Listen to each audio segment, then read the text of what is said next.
Salut, prieteni! Sunt Joseph, un nou video, o nouă cămașă. Am decis să creez un curs gratuit despre eBay pe YouTube, deci o să fie ceva extraordinar. V-am pregătit mai multe episoade, o să le numerotez ca să puteți urmări formarea în ordine. Deci trecem direct la treabă. Ați văzut, sunt direct pe ecran ca să nu pierdem timp. Înainte să înceapă videoclipul, dați un like. Abonați-vă la canal. Nu uitați că la 500 de like-uri dau 3 ori 50 de euro, deci 50 de euro, 3 persoane din comentarii. Trebuie doar să dați like, să comentați și să vă abonați. Rămâneți până la final pentru a obține instruirea completă. Să începem! Haideți! Așadar, înainte să începem, e un lucru. Dacă vreți să aveți un suport scris, am creat un e-book pe eBay care se numește Vinde pe eBay gratuit. Luați-l, trebuie să introduceți numele și e-mailul. Dați click pe butonul portocaliu și îl veți primi direct pe e-mail. Apoi, dacă vreți să mergeți mai departe și să aveți o pregătire mai avansată de 80, 120, 120 de videoclipuri, sunt peste 120 de videoclipuri, există cursul meu de eBay dropshipping. Toate linkurile sunt mai jos. Haideți, prieteni. Deci acum începem episodul 1, prieteni. Cum să vinzi pe eBay gratuit? Ei bine, sunt mulți oameni care vor să știe cum să vândă pe eBay gratuit, dar nu știu neapărat cum să facă, etc. Deci, sunt aici să vă învăț asta. Deci, în primul rând, sunt două moduri de a vinde pe eBay, ca persoană fizică și ca pro. Deci, vom trece acum la ecranul meu. O să vă arăt totul într-un mod mult mai detaliat. Deci eu, vedeți, aici am un cont pro. Asta e. E un cont pro pe care l-am, e contul meu de test, dar e pro. Când încerc să vând orice lucru pe care vreau să-l listez, când voi da click pe butonul de vânzare, voi dori să listez un produs, îmi scriu un anunț unic, îmi vor cere 36 de cenți ca taxă. Asta e. Indiferent ce aș pune, indiferent ce aș face, sunt 36 de cenți taxă, pentru că nu am cumpărat magazinul. Deci, pe scurt, dacă aveți un cont pro fără magazin, veți plăti 36 de euro, 36 de cenți taxele. Vedeți? Asta e 36 de cenți. Dovada e aici, e un cont de test, n-am cumpărat magazin pentru că magazinul costă 25 de euro pe lună. E un cont de test, deci nu-l folosesc cu adevărat. Deci nu-mi trebuie magazinul. Deci e 36 de cenți fără magazin, cu un cont profesional. Apoi, dacă luați magazinul încă o dată, așadar, vom anula asta, nu trebuie să o facem. Dacă veți lua magazinul, veți merge aici la parametrele contului și aveți o secțiune numită înregistrare, aici. Și dacă vreți să luați magazinul, sunt 25 de euro pe lună și aveți dreptul la 200 sau 300 de anunțuri. Depinde de contul pe care îl aveți. Dar verificați beneficiile magazinului. Vă arată. Așa, magazinul e 19,50. Fără TVA va fi 24 de euro oricum la final. Și practic aveți 300 de anunțuri pe lună și 20 de licitații. Deci practic asta e metoda plătită. De fapt, dacă vreți, veți plăti cu un cont profesional. Toți cei care vor să facă asta profesional, va trebui fie să plătiți 36 de cenți pe anunț, fie să luați un magazin cu 20, 40 sau 150 de lei pe lună. Puteți verifica avantajele în setter cont înregistrare, așa cum v-am arătat acum. Apoi, oamenii care vor să vândă în mod gratuit, care nu vor să plătească niciun cent, care vor să vândă pe eBay, să genereze vânzări și să câștige bani online pe eBay fără să plătească nimic complet gratuit, au nevoie de un cont particular. Așadar, când vă înregistrați pe eBay la creare, vă creați un cont particular sau personal și puteți automat începe să... Ei bine, nu vă voi spune să începeți să vindeți direct, încercați să obțineți evaluări, despre asta vom vorbi într-un episod viitor, dar când începeți, ca să nu vă ardeți pe eBay, trebuie să aveți evaluări, adică stelele de aici cumpărând și vânzând obiecte de valoare mică. Vom vedea asta în viitor, într-un episod viitor.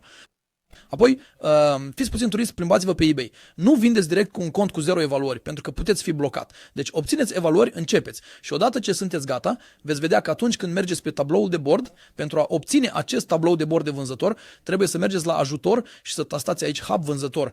Iată Hub Vânzător Intrare. Îl aveți aici, apăsați butonul albastru și îl activați. La mine e deja activat. De aceea nu trebuie să validez, dar dumneavoastră va trebui să validați. Deci ăsta e un cont de test. Nu vă uitați la cifre, nu e important. Acum, odată ce sunteți pe tabloul de bord aici, există mereu o secțiune ofertă promoțională. Vedeți aici e cheia. Ofertă promoțională. Și când sunt profesionist, eu fără magazin nu-mi dă nimic. Când sunteți pro, de obicei, când plătiți un magazin, vor fi câteva oferte din când în când, dar dacă n-am plătit un magazin, nu mi oferă nimic. În schimb, în special, pentru a vă încuraja să vindeți, ce face eBay? Dacă luați un cont gratuit, 100% gratuit, încă o dată, repet, contul e gratuit, să deschideți un cont pe eBay, trebuie doar să dați click, mergeți, uite, nu mă voi deconecta, dar voi doar mergeți pe ebay.ro sau .com.uk, indiferent ce doriți. Puneți creare cont, e gratuit, nu vă cerem bani, apoi trebuie să listați. Odată ce contul e deschis, alege bun personal. Și veți vedea că vor exista oferte promoționale și de obicei, pentru a încuraja vânzătorii să înceapă să vândă pe eBay și să se debaraseze de mărfurile lor sau de alte produse, vă vor oferi de obicei 150 de anunțuri gratuite pe lună și prin urmare trebuie doar să dați click pe ofertă promoțională aici, activați oferta. Aici nu am, dar activați oferta și veți avea automat 150 de anunțuri gratuite pe lună. Asta înseamnă că puteți vinde pe eBay gratuit. Asta înseamnă că puteți lista un produs pe eBay, ceea ce vă voi arăta într-un episod următor. Nu vă faceți griji, am pregătit totul foarte bine. Această formare eBay gratuită pe YouTube. Vor fi mai multe episoade și le voi numerota pe toate. Veți vedea, vă va ajuta cu adevărat. Și deci când v-ați crea contul personal pe eBay, mergeți în tabloul de bord al vânzătorului, aici, Hub Vânzător, și mergeți la ofertă promoțională, și selectați automat oferta care, veți vedea, va scrie 150 de oferte gratuite. Ei bine, eu nu l-am. E cont pro. Dar voi îl veți avea personal, fiindcă e cont personal. Și puteți vinde pe eBay gratuit, să listați produse gratuit. Și apoi puteți genera vânzări fără să cheltuiți un ban în avans. Deci după aceea nu trebuie decât să trimiteți produsele clientului, fie prin dropshipping, fie din stoc. Asta după e la latitudinea voastră. Veți vedea asta într-un episod. Vom vedea asta, strategiile, vom vedea asta într-un episod, în episodul numărul 7 pe care l-am pregătit. Așadar, iată pe scurt cum puteți vinde pe eBay gratuit. Este destul de simplu cu un cont personal și cu ofertele promoționale de la eBay pe care le veți găsi în hub-ul vostru de vânzător chiar aici. Acum, e ceva important ce trebuie să vă spun și vouă. Când faceți afaceri, trebuie să vă declarați, nu trebuie să faceți prostii încă o dată. Deci mai devreme sau mai târziu sunteți obligați să treceți la un cont profesional. Pe vânzarea gratuită pe eBay e temporar. La un moment dat, când generați 20 de tranzacții în ultimele 12 luni sau 3000 de euro, cifră de afaceri din vânzări anual, nu e profit net, e venit. Da, 3000 de euro din vânzări anual sau 20 de tranzacții trebuie să vă declarați. Deci va trebui să treceți pe cont profesional. Deci această metodă funcționează, dar e temporară. Mai devreme sau mai târziu, când veți avea vânzări mari și succes, eBay vă va cere acte întrebându-vă dacă sunteți profesionist. Va trebui să vă declarați și să vă transformați contul în unul profesional.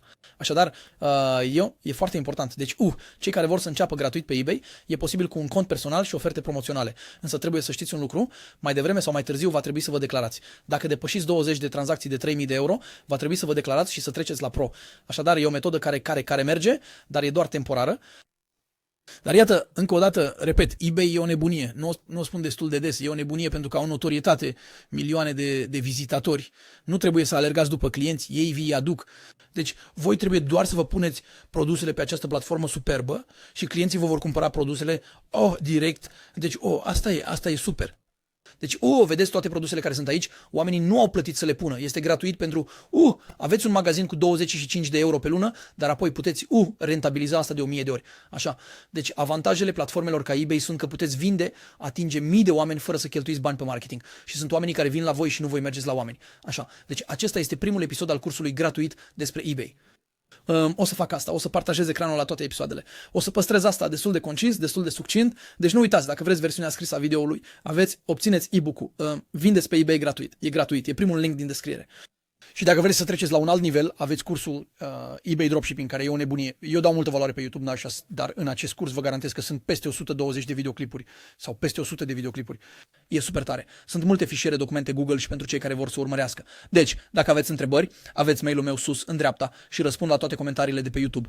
Gata. Mulțumesc, prieteni. Nu uitați să dați like, abonați-vă la canal și nu uitați că la 500 de like-uri ofer 50 de euro la 3 persoane din comentarii. Deci, dați like, comentați, abonați-vă la canal și rămâneți conectați pentru episodul 2 al acestui curs gratuit despre EBU, despre eBay. Haideți